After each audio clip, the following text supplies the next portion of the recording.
apariciones verdaderas y falsas por el padre Peter Joseph. ¿Cómo puede uno saber si un mensaje que uno escucha, o una visión que uno ve, o un sueño que tiene, proviene de Dios o del demonio? El padre Peter Joseph, que ahora sirve como canciller de la diócesis maronita de Australia, nos da una guía sabia sobre este tema. Comunicaciones Urbi et Orbi, New Hope, Kentucky, marzo de 2005. Como preludio, debo decir mi propio interés en las revelaciones privadas. He visitado Paraillemonial, donde Jesús mostró su sagrado corazón a Santa Margarita María en el siglo XVII.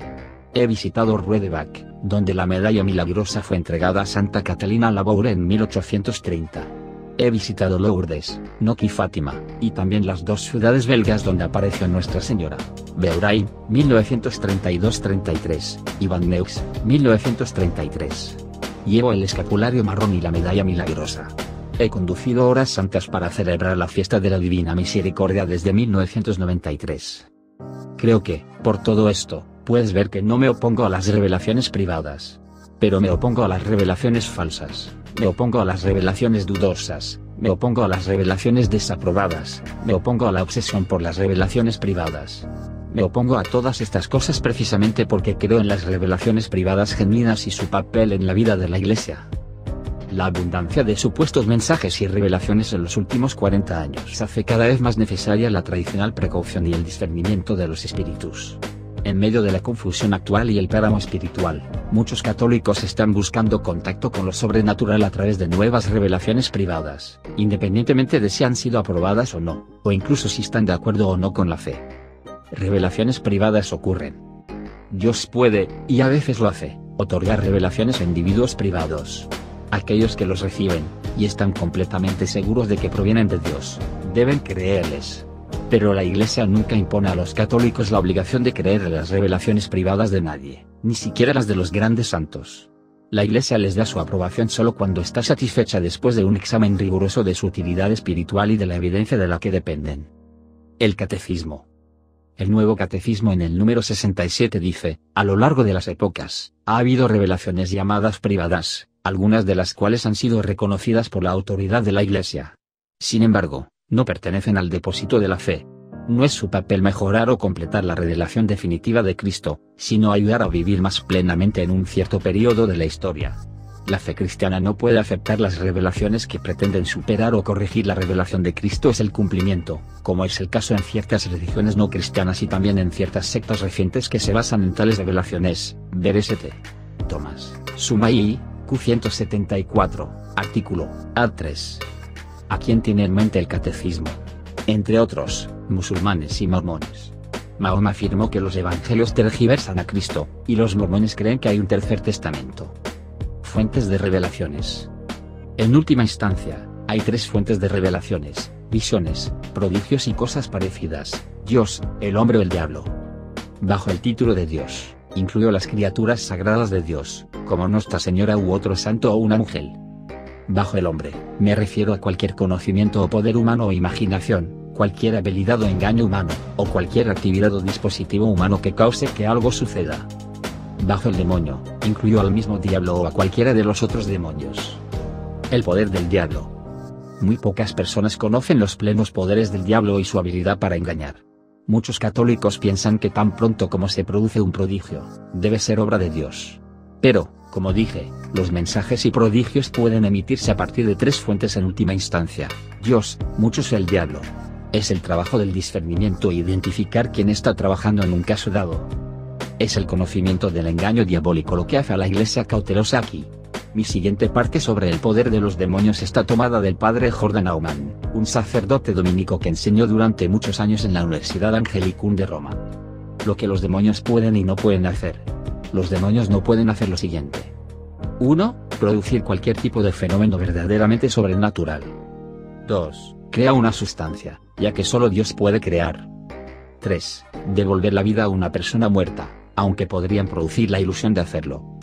4. Haga predicciones verdaderamente proféticas, ya que solo Dios conoce absolutamente el futuro, y a aquellos a quienes elige revelar una parte de él. Sin embargo, la conjetura inteligente del diablo sobre el futuro podría parecer a los simples mortales una profecía. 5. Conozca los secretos de la mente y el corazón de una persona. Sin embargo, Su astuta inteligencia y observación puede permitirles deducir muchas cosas sobre una persona. Pero los demonios pueden hacer lo siguiente. 1. Producir visiones corporales o imaginativas. 2. Falsificar el éxtasis. 3. Curan instantáneamente las enfermedades que han sido causadas por influencia diabólica. 4. Producir los estigmas. 5. Simular milagros y los fenómenos de levitación y bilocación. 6. Hacer que las personas u objetos parezcan desaparecer al interferir con la vista o la línea de visión de una persona. 7. Hace que una persona escuche sonidos o voces. 8. Hacer que una persona hable en lenguas. 9. Declarar un hecho que está oculto o distante. Cualquiera que sea la naturaleza o la ciencia puede causar, los demonios también pueden causar, de acuerdo con lo que Dios permita. Vea el libro del Éxodo donde los magos y hechiceros de Faraón pudieron lograr algunos de los prodigios obrados por Moisés y Aarón. Éxodo 7, 11-12, 7-22, 8, 7, 8, 18-19, 9, 11. Cerca del 200 DC, Tertuliano escribe, primero que nada, los demonios te hacen enfermar, luego, para obtener un milagro de ello, recetan remedios completamente nuevos o contrarios a los que se usan, y luego retiran la influencia dañina, se supone que han forjado una cura. Apología de la religión cristiana, 22. Frente al poder de los ángeles caídos para engañar, no es de extrañar que la Iglesia siempre sea muy lenta para declarar un milagro o mensaje auténtico. El diablo tiene inteligencia sobrehumana y es muy inteligente, y pretender que definitivamente puedes juzgar a favor de la autenticidad de algo, sin ayuda, es presuntuoso. Para saber si algo es falso, basta con saber que dice algo contrario a las enseñanzas de la Iglesia. Por lo tanto, es más fácil pronunciar contra los visionarios que a su favor. Pero la mera ausencia de error doctrinal no es suficiente. Tiene que haber otras indicaciones positivas. Las siguientes citas son del último capítulo del libro Roxolin Spiritual Theology, Sered War 1980, del padre Jordan Aumann. Señales del Espíritu Divino. Las siguientes características son signos generales del Espíritu Divino. 1. Verdad. Dios es verdad y no puede inspirar nada más que la verdad en un alma. Si una persona que se cree inspirada por Dios, por lo tanto, mantiene opiniones que están manifiestamente en contra de la verdad revelada, la enseñanza infalible de la Iglesia, o la teología o filosofía o ciencia comprobada, debe concluirse que el individuo es engañado por el diablo o la víctima de una imaginación excesiva o un razonamiento defectuoso. 2. Gravedad. Dios nunca es la causa de cosas que son inútiles, frívolas o impertinentes. Cuando su espíritu mueve un alma, siempre es para algo serio y beneficioso. 3. Iluminación. Aunque uno no siempre comprende el significado de una inspiración de Dios, el efecto de cualquier movimiento o impulso divino es siempre la iluminación y la certeza en lugar de la oscuridad y la confusión. Esto es cierto tanto por los efectos en el individuo que recibe la inspiración y sus efectos en los demás. 4. Docilidad. Las almas que son movidas por el Espíritu de Dios aceptan alegremente el consejo y el consejo de sus directores u otras personas que tienen autoridad sobre ellos. Este espíritu de obediencia, docilidad y sumisión es uno de los signos más claros de que una inspiración o movimiento particular proviene de Dios. Esto es especialmente cierto en el caso de los educados, que tienen una mayor tendencia a apegarse a sus propias opiniones. 5. Discreción. El Espíritu de Dios hace que el alma sea discreta, prudente y reflexiva en todas sus acciones. No hay nada de precipitación, ligereza, exageración o impetuosidad, todo está bien equilibrado, edificante, serio y lleno de calma y paz. 6. Humildad. El Espíritu Santo siempre llena el alma con sentimientos de humildad y humildad. Cuanto más elevadas sean las comunicaciones desde lo alto, más profundamente se inclinará el alma al abismo de su propia nada. María dijo, yo soy el siervo del Señor. Hágase en mí como dices, LC 1, 38. 7. Paz.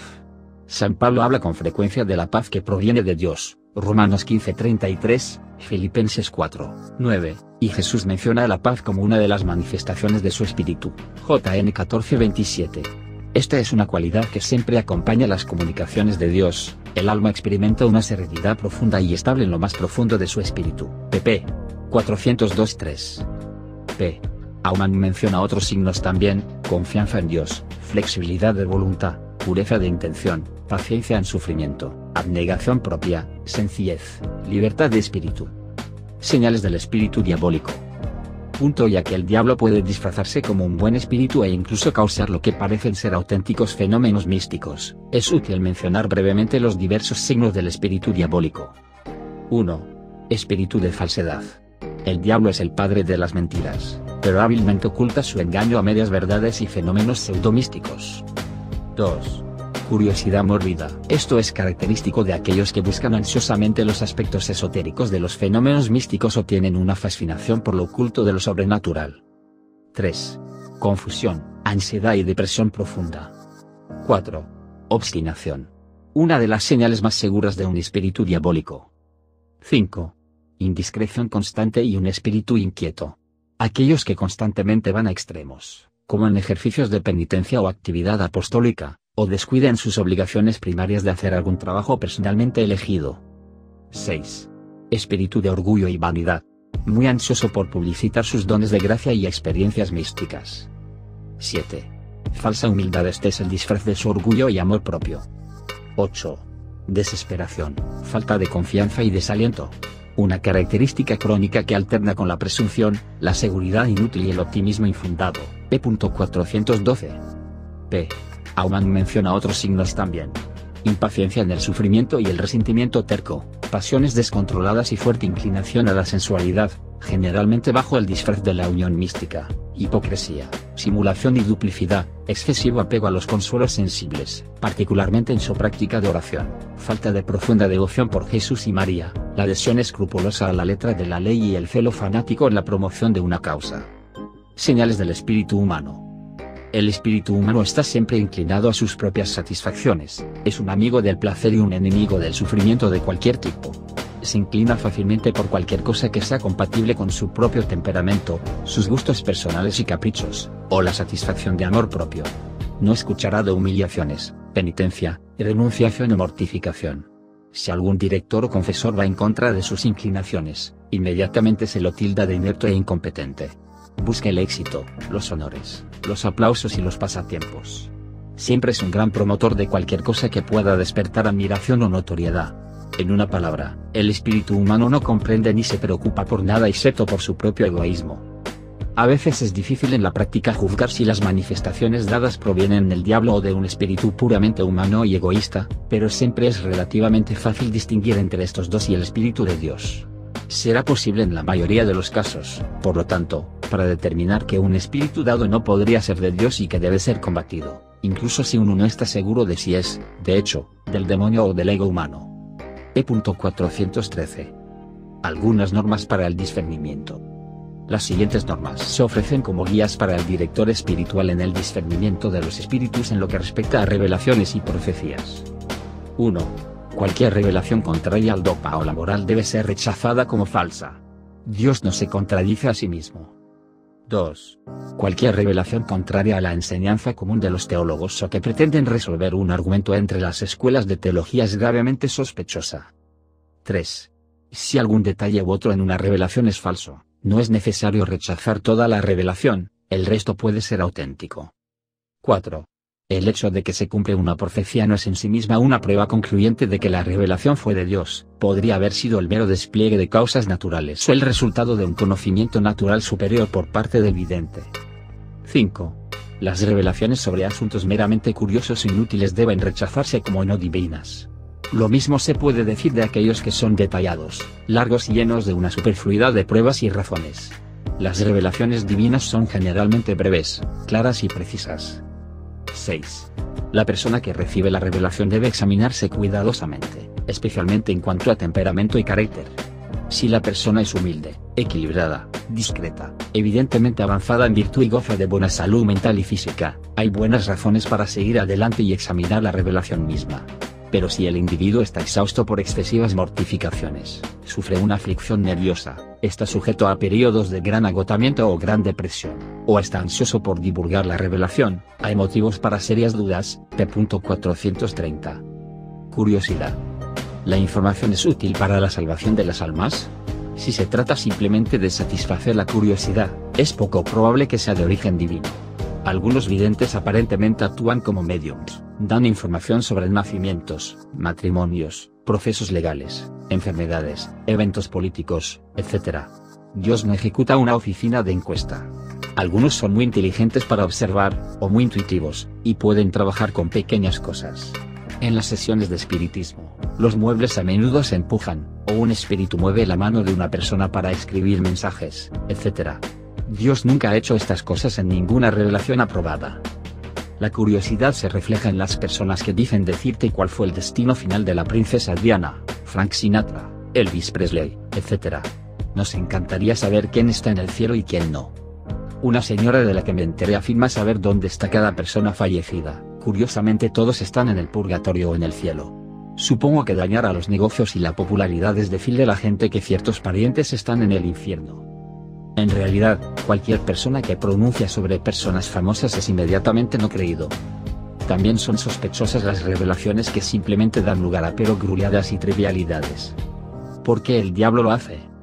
Los católicos deben ser muy cautelosos al dar crédito a las visiones y mensajes antes de que hayan recibido la aprobación de la Iglesia. El diablo ha levantado muchos místicos falsos en los últimos años. La gente pregunta, ¿por qué el diablo estaría detrás de una revelación que anima a la gente a orar, ayunar y hacer penitencia? Eso sería Satanás dividido contra sí mismo. Buena pregunta. ¿Por qué lo haría?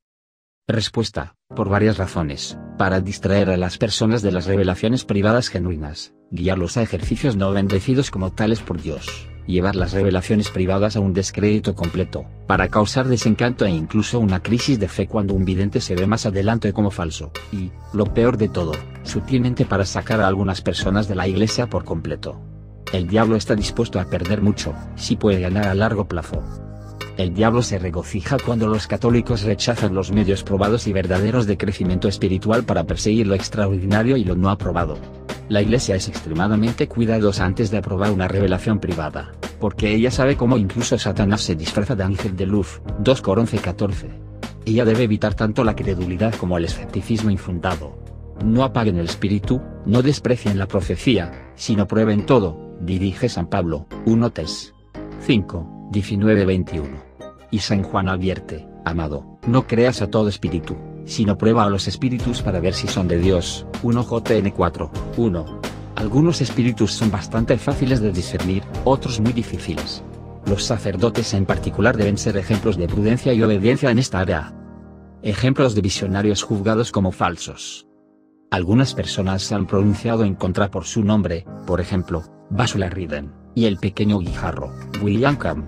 Basula ha sido condenada 2 veces por el Santo Oficio, la Congregación para la Doctrina de la Fe, basándose en que sus revelaciones no provienen de Dios, y porque contienen errores contra la fe.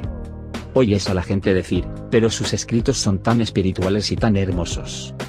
Estoy de acuerdo, posiblemente el 99% de los mensajes de Basula están en conformidad con la fe católica, pero así es como el diablo opera para engañar a los católicos piadosos. Es el 1% que hace daño. Una manzana envenenada es en su mayoría una buena manzana, pero te hará daño. El diablo sabe que no puede confundir a los devotos católicos con la herejía absoluta, pero puede apelar a su piedad y luego sutilmente plantar errores en su interior. En cualquier caso, no ha habido una revelación aprobada en la historia de la Iglesia donde Dios tomó la mano de alguien y dio mensajes escribiendo con su pluma. Pero usted encuentra que los mensajes de escritura que se dan en las sesiones de espiritismo y las sesiones de espiritismo son condenados por la Iglesia como una práctica del ocultismo en contra de la ley de Dios. He visto una revista piadosa que defiende a Basula diciendo que el cardenal Ratzinger nunca firmó la declaración contra ella impresa en el Observatore Romano. Un hombre que conozco les envió la declaración oficial de Acta Apostolicae Sedis, el boletín oficial del Vaticano, que tiene la firma del cardenal en la parte inferior, junto con la del obispo secretario de la Congregación para la Doctrina de la Fe. Desafortunadamente, el editor de la revista no tuvo la humildad ni la honestidad para imprimir una corrección en el próximo número. Otro ejemplo, las supuestas apariciones en Garabandal, en el norte de España, en las que 4 niñas alegaron que la Virgen María se les apareció desde 1961-1965. La respuesta de los sucesivos obispos de la diócesis de Santander ha sido uniformemente negativa, y el actual obispo Vilaplau ha coincidido con este veredicto. A pesar de esto, hay una serie de asociaciones activas que apoyan a Garabandal. Un simple caso de desobediencia a la autoridad legal. Este es solo uno de un número incontable.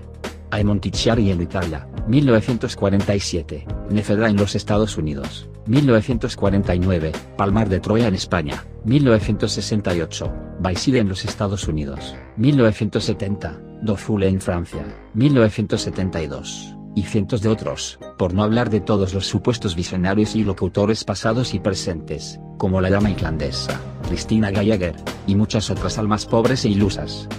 Los mensajes de la señora Gallagher, en parte, se leen como una mujer frenética y preocupada lamentando el estado del mundo. Hay muchas personas frenéticas y preocupadas, lamentando el estado del mundo, que son buenos católicos, pero la Santísima Virgen del Cielo no habla como ellos, de una manera tan humana, terrenal, inquieta. Atribuir tal conversación a Nuestra Señora es un insulto. Ten visiones, viajarás, no se puede creer a los buscadores de publicidad. Los visionarios genuinos huyen de la publicidad. No van con fotógrafos y equipos de cámara. Se someten a la investigación de las autoridades de la Iglesia, pero no tienen agentes de publicidad. La autoridad para juzgar y el deber de obedecer. Ningún particular tiene la autoridad para juzgar de manera definitiva y oficial qué revelaciones privadas son verdaderas y cuáles no. La autoridad para decidir sobre la autenticidad de una revelación privada recae primero en el obispo local. Las apariciones de Lourdes, Knock, Fátima, Beaurain, Van Neux, por nombrar solo algunas, fueron aprobadas por los obispos locales. Los papas de la época nunca emitieron ningún juicio sobre ellos.